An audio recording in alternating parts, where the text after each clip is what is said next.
What is up, guys? We are back. It's your boy Effie with Any Action Sportscast here to go over UFC 291. Dustin Poirier versus Justin Gaethje, man. I am super excited for this card. This card is so stacked, but I'm extra excited because I will be at the fights, man. I'm on vacation on Thursday. I'm going to go to the press conference, going to go to the face-offs, and I'll go to the fights on Saturday. I am so excited. And I'm coming back with vengeance, man. Last time I was at the Salt Lake City card, I went to the Usman Edwards head kick card, and I lost every single one of my bets, man. I got reverse swept at a card that I was at. You hate to see it, so I'm going to try and win all my bets this week. And we're coming off another positive week, guys. 3.61 units profit, 4.61 units tracked. I had a moneyline bet on Grant that he lost. Got robbed. That sucks. But really quick, before we get into this card, man, we have to recap how we did at UFC London last week. And it was a good week, man. We had our picks go 11-4, and our bets go for positive 3.61 units. And that's 2 weeks in a row over 3 units profit, 2 winning weeks in a row, trying to make it 3. Yeah, man, so really quickly, the Lerone Murphy moneyline, that hit for 1 unit profit. Machmed Murdoch moneyline, that hit for 1.82 units profit. Had 5 units on him, man. That was an easy 5-unit max bet there. Bruna Brazil, minus 135. We had a unit on her. Hit that as well for a positive 0.74 units profit on that. Danny Roberts versus Johnny Parsons, under 2.5 rounds. Hit that for a unit profit as well. Tom Aspinall versus Nathaniel Wood parlayed at minus 119. Hit that for a positive 1.3 units profit. Then we had a parlay that we did lose. Our only bet that lost, almost could have had a sweep if it wasn't for Molly McCann, dude. She's a bum. She gets submitted by Julia Stoliarenko with a first round armbar about a little over a minute into the fight. Unreal stuff. The one thing that you couldn't have happen to you, Molly, ends up happening, and you just hate to see it, dude. Lost 1.25 units on that, but like I said, tracked 4.16 units profit, but right before the card started, I put in a Grant moneyline ticket at plus 120, which did not hit. He got robbed, man. I'll be honest. That sucks. You hate to see the judges, get the wrong guy, the win there. But yeah, man, over 3 units profit the last 2 weeks in a row, trying to make it 3 at UFC 291. Let's get right into the fights. In the very first fight of the night, we have a women's flyweight fight between Miranda Maverick and Priscila Cachoeira. Maverick comes in with an 11-5 record, sitting as a minus 340 favorite. She is 26 years old, 5'3" with a 65.5-inch reach. She's fighting Priscila Cachoeira, man. Cachoeira comes in 12-4, sitting as a plus 270 underdog, 34 years old, 5'7" with a 65-inch reach. So right away, that tail of the tape is kind of wild, man. Priscila Cachoeira is 34 years old, 8 years older than Miranda Maverick, be 4 inches taller with the same reach. The thing is, Priscila Cachoeira is not very good, and Miranda Maverick's coming in on very short notice. I'm not going to bet this fight, but if I were, I would bet the under 2.5 rounds to fight doesn't go the distance, because I don't think Priscila Cachoeira has any takedown defense whatsoever, and that's the one thing Miranda Maverick is going to be trying to do. I will say Priscila Cachoeira has no striking defense and no grappling defense, but she's a dog, man. She just makes her fights dog fights. She's 4-1 her last 5 fights, and she's clearly the better striker in this fight, in my opinion, with a huge reach advantage. So Miranda Maverick's going to have to be able to close distance, get her hands locked, get that body lock, and get this girl to the mat, because I think 1 takedown per round wins this fight. And even further, maybe 1 round or 1 takedown might even win the whole fight, because once it's on the mat, I think Miranda Maverick will be able to pass her guard, take that back on her way up. Priscilla does give her back on the way up, or try to do something stupid and snatch up either a ground and pound finish or a submission win here. It is something worth noting, man, that someone on short notice in Miranda Maverick's coming in as a minus 340 favorite. That just goes to show the matchup style that this is for Priscila Cachoeira, which is not good, man. Her striking differential on the feet is crazy. She eats more punches than she lands. Something crazy like 5.5, 6 strikes per minute she gets landed on. Pretty crazy, man. Her striking defense is bad. Her hands are by her chest, but she will go forward, man. She doesn't care. She'll eat one and land one, man. She's that type of fighter, and she just doesn't have any takedown defense. She can't down block. Miranda Maverick should be able to get this fight down and then finish the fight. Give me the under 2.5 rounds. Fight doesn't go the distance. One of those two. I'm still waiting for those to get dropped where I live. But getting Miranda Maverick inside the distance, more specifically via ground and pound finish in that first round. Up next is our very first bet of the night. We have a welterweight fight between Matthew Semelsberger and Uros Medic. Semelsberger comes in with an 11-5 record. Sitting at minus 180 on the screen right there says 140, but money's been coming in on Semelsberger, and it's not stopping. He's sitting at minus 180 right now, 30 years old, 6'1" with a 75-inch reach. His opponent, Uros Medic, coming in with an 8-1 record, sitting as a plus 140 underdog. Like I said, money coming in on Semelsberger. We'll get to that in a second. He is 30 years old, 6'1", with a 71-inch reach. So same height and 4 inches of reach going to Semelsberger here. And yeah, man, so a couple things are not going Uros' way here, and my bet will be on Matthew Semelsberger. So I have a 1.5 unit shot on Semelsberger at -170. And I'm feeling pretty confident about it, man. That line is ballooning like crazy. It's already around -180, -185. And yeah, man, I'm pretty sure he's going to get to around -200 by the time the fight starts. And it's because Uros, for one, won't be looking to take down Semelsberger. This is going to be a fight between two strikers, which honestly, Uros is probably more technically sound. But Semelsberger has way more power. Man, this guy has 5 knockdowns in his last 2 fights. I know he lost his last one against Jeremiah Wells, but he came back big time in that fight. I had money on him in that fight. And it was just the grappling that lost him that fight, which, like I said, he won't have to worry about from Uros Medic here. Uros Medic is a very good striker, but guys, he is going up a weight class on short notice. Now, I do think that he did mention he wanted to go up a weight class after his last fight regardless, but he is on short notice either way. So, like, his first fight in a new weight class here in the UFC against someone that can crack, dude. Semelsberger is well-rounded. He's a very good striker, very powerful striker. He has those very quick, short combinations. I love his hooks. And he's very strong in the clinch, which I think is going to help him big time in this fight. I think the Uros and Semelsberger are going to be more plumbing and trying to get those plums, multi-plums here a lot in this fight. And at range, I think Semelsberger puts it on him, man. On short notice, and he's never been to round 3 Uros managed, man. There's a lot of things going not his way here. So he's getting all of his finished. Round 1, round 2, round 1, round 1, round 1, round 1, round 1, round 2, man. Like, if Semelsberger pushes a pace, or pushes him not even for space, if he just pushes him to that 3rd round, makes this a dogfight, I think that Uros is going to fade big time, and I think that Semelsberger can break him. I think that Semelsberger finishes this fight. We have our second finish to start the night in a row. Give me Matthew Semelsberger via TKO in round 2. Up next, we have a flyweight fight between CJ Vergara and Vinicius Salvador. Vergara comes in with an 11-4 and 1 record. Sitting as a -170 favorite, 32 years old, 5'6", with a 68-inch reach. He's fighting Vinicius Salvador, coming in with a 14-5 record. Sitting as a +145 underdog, 27 years old, 5'7", with a 70.5-inch reach.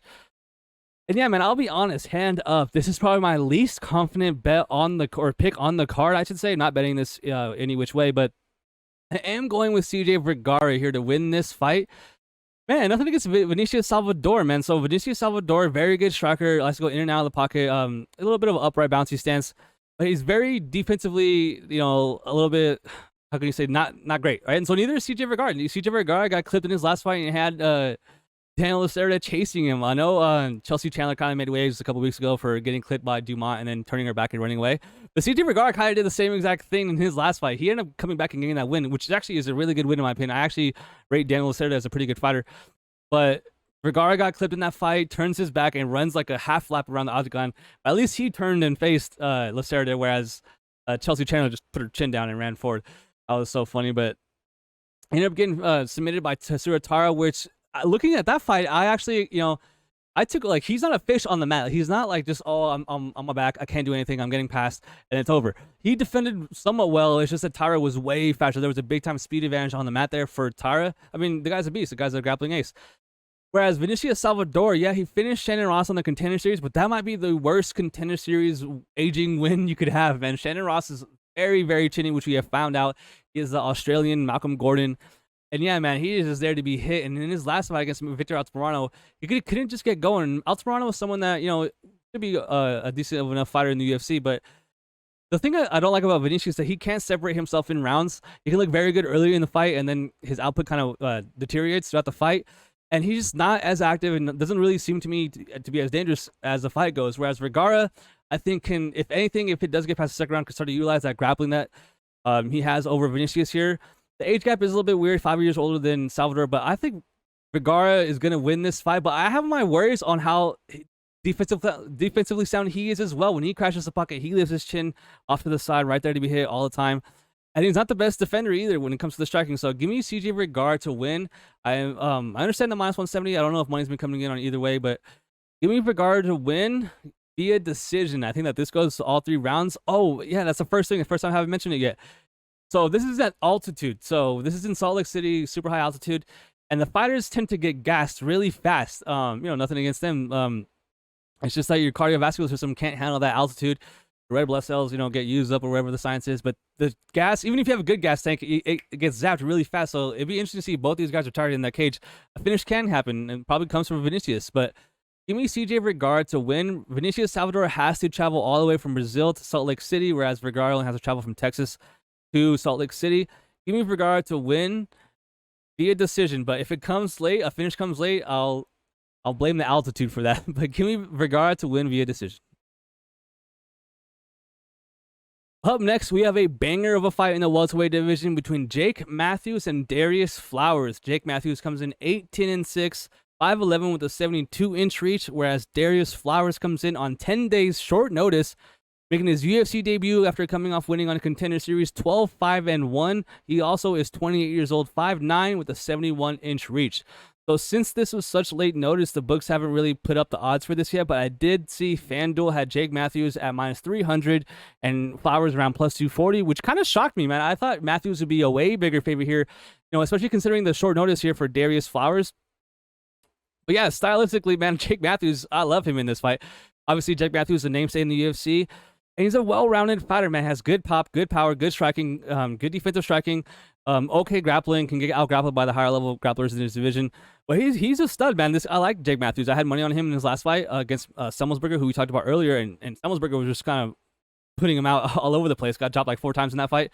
And then before that, against Fialho, that was a sick win for us, man. If he knocked out Fialho, good win. Got out-grappled by Sean Brady and beat Diego Sanchez before that, man. Darrius Flowers, he actually made waves on my, book, I guess you could say, because I saw him in LFA, in his last LFA fight where he won the first round against Tim Hiley. And, bro, this guy has power, dude. This guy can crack. This dude has a very strong overhand right hand.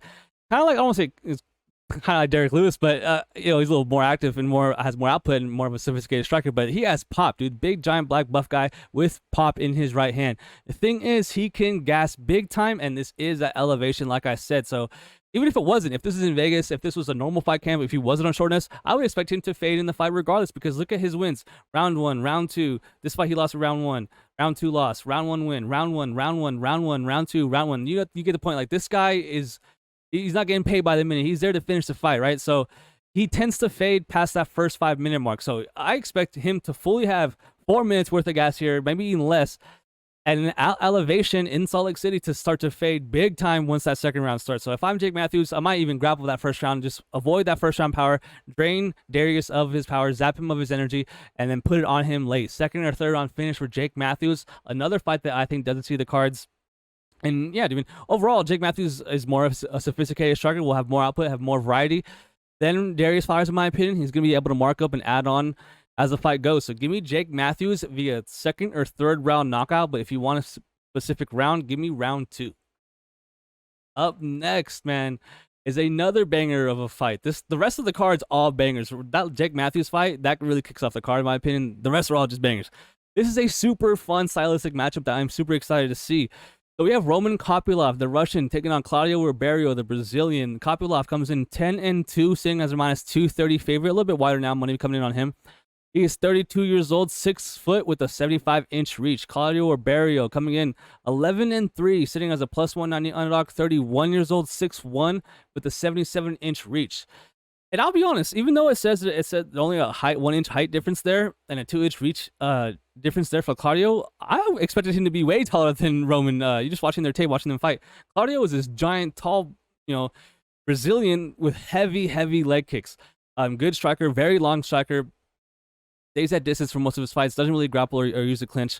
Likes to, looking for that knockout finish. Whereas Roman Kopylov, man, boy, he impressed me big time in his last fight against Puna Soriano. So, first of all, I bet on Puna, so he definitely showed me what's up. But he looked like $1 million, man. This guy looked like he's getting better and better and better in the UFC, which you love to see. And if that trend continues, he should absolutely dust Claudio Ribeiro here. The thing is, leg kicks. So I wanted to see who wins the leg kick battle here, because Claudio is super tall and long, and he can really reach his opponent's leg kicks pretty safely with keeping his hands high without having to worry about anything coming back. Whereas Roman was using those leg kicks very good against Puna Soriano. So I want to see who's be able to check the leg kicks, and from there, who can advance. And I do think that Kopylov will be able to out-volume and outpace Claudio here. Again, another Brazilian traveling to Salt Lake City. I mean, I get it, Kopylov's Russian. I don't know where he's training in the U.S., but man, a banger of a fight. I want to see these two guys match up. And I'm going to go with the Russian here. Give me Kopylov at minus 240, minus 245. That is a little bit wide. Claudio is very physical, man. A very quick striker, very dangerous striker, very good pull counters. And like I said, those leg kicks can chop down anybody. So I'm not touching this money line. I'm not parlaying Kopylov.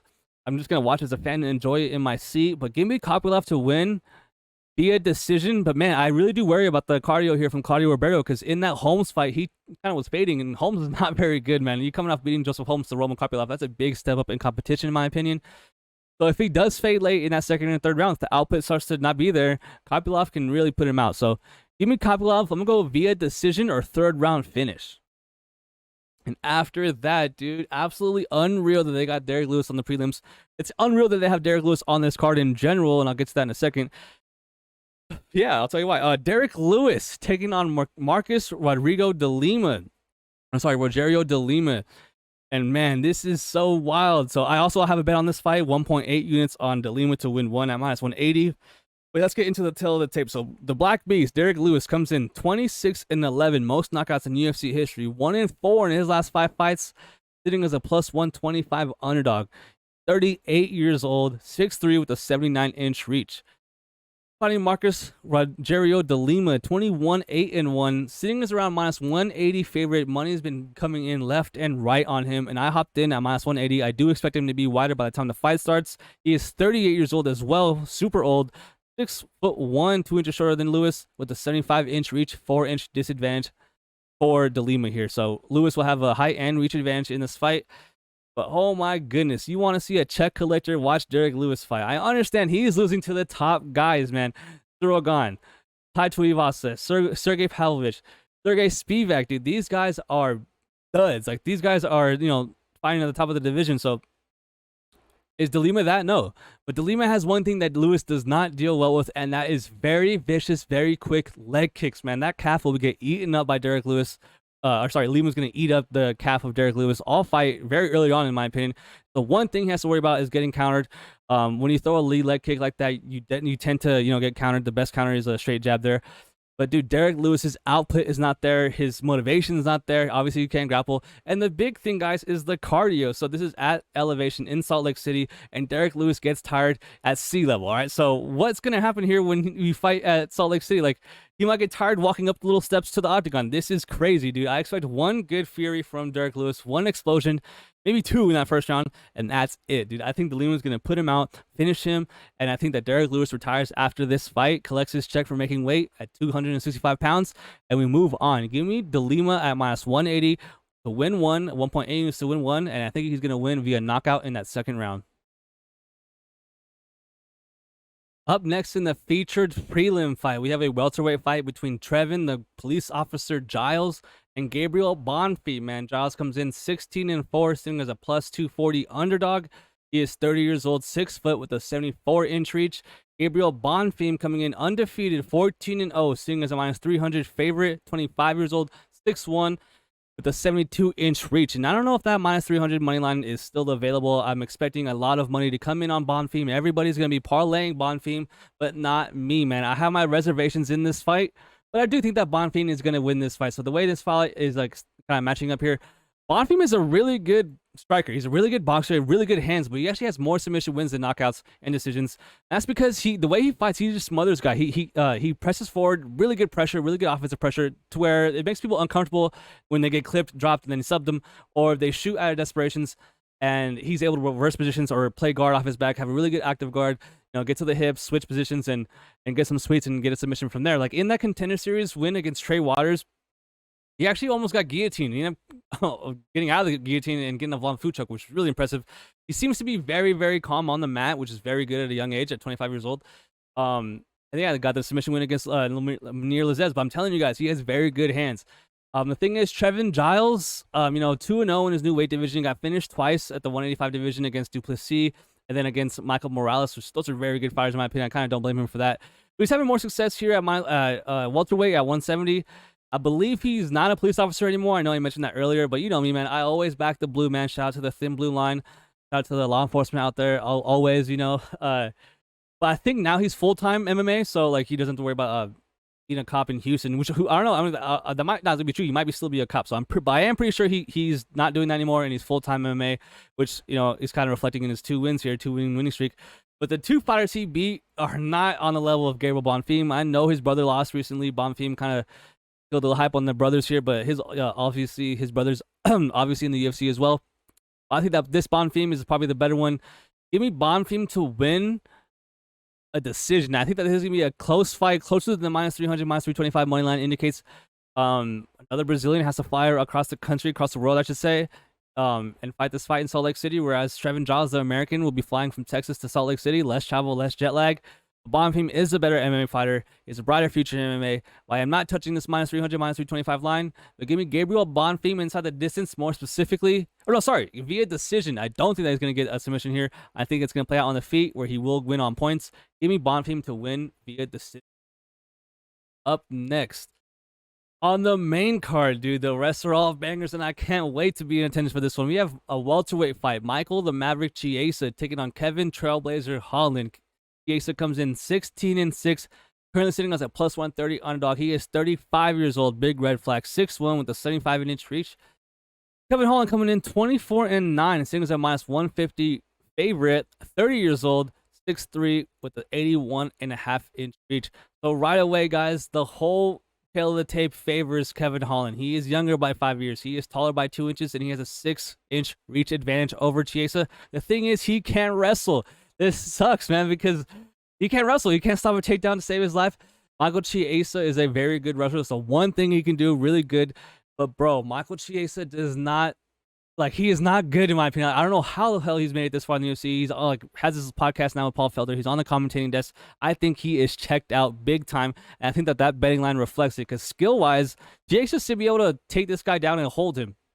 I don't know if he's active enough for the ref not to pull him off. I think the crowd's going to be booing if he just tries to stall, especially along the cage in the clinch the way he did against Magny.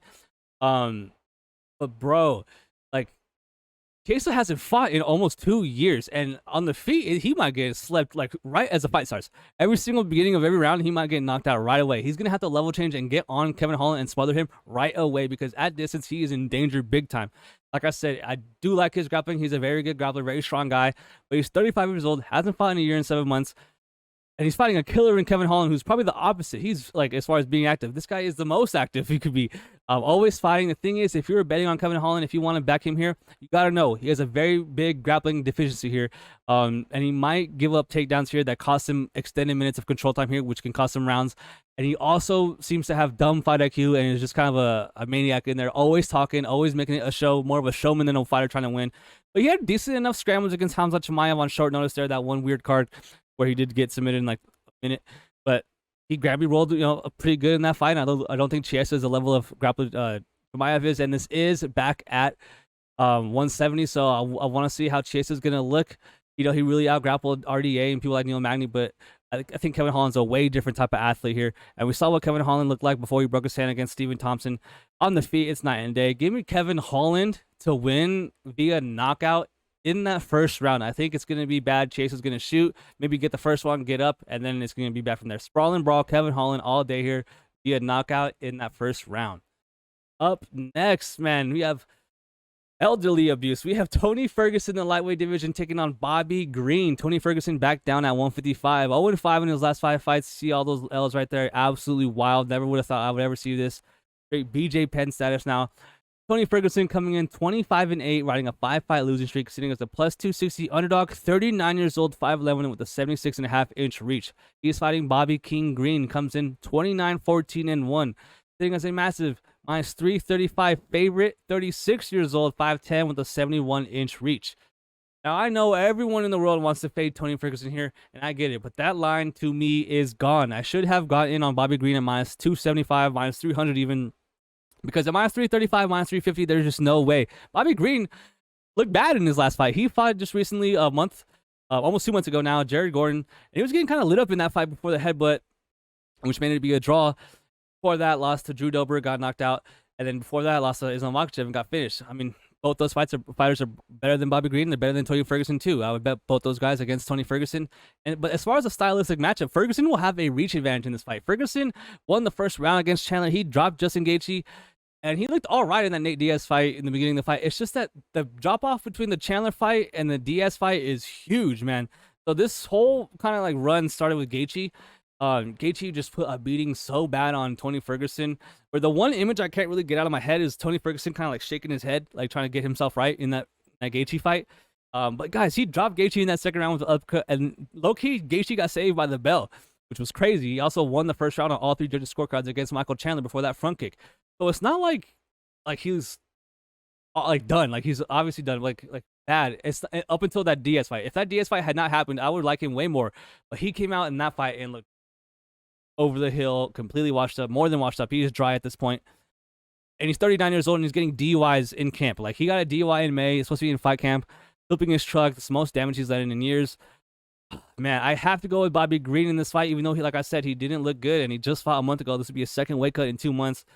Also, I should bring up the fact that Tony Ferguson was scheduled to fight the Leech at 170 welterweight, which I had 5 units on the Leech. I was ready to max bet against Tony Ferguson. Then all that drama happened with Diaz and Chimaev. So then he got switched. They got put the main event with Diaz. So it's weird that he got booked at 170, by 170, but now he's fighting again, getting booked at 155. So that's kind of weird, but I do think that this is his last fight. Honestly, both guys might retire after this fight. I'm rooting for Tony Ferguson, man. I hope he wins, but I definitely don't think that's going to happen. I think Bobby Green kind of picks him apart, stays at range.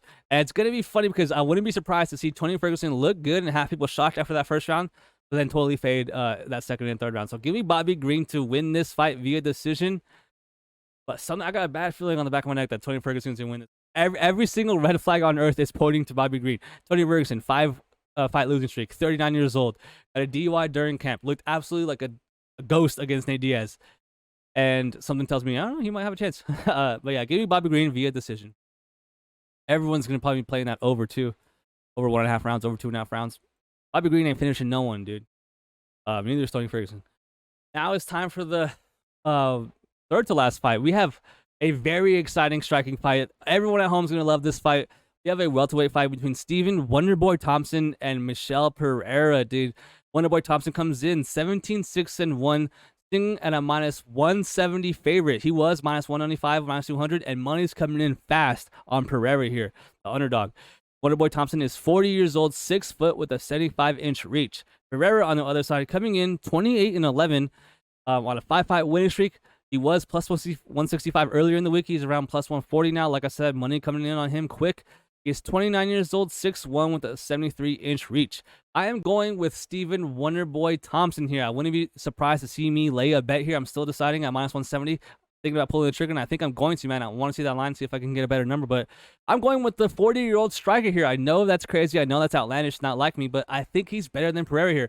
Obviously, the big thing with Wonderboy Thompson is he can't wrestle. He can get out-controlled. He can get out, held and lose minutes that way. The Burns fight, the Bilal Muhammad fight recently are perfect examples of how that happened to him, but that's not going to be Pereira here, dude. Pereira, I mean, yes, he can grapple. He's a better grappler than Stephen Thompson. Don't get me wrong, 100%.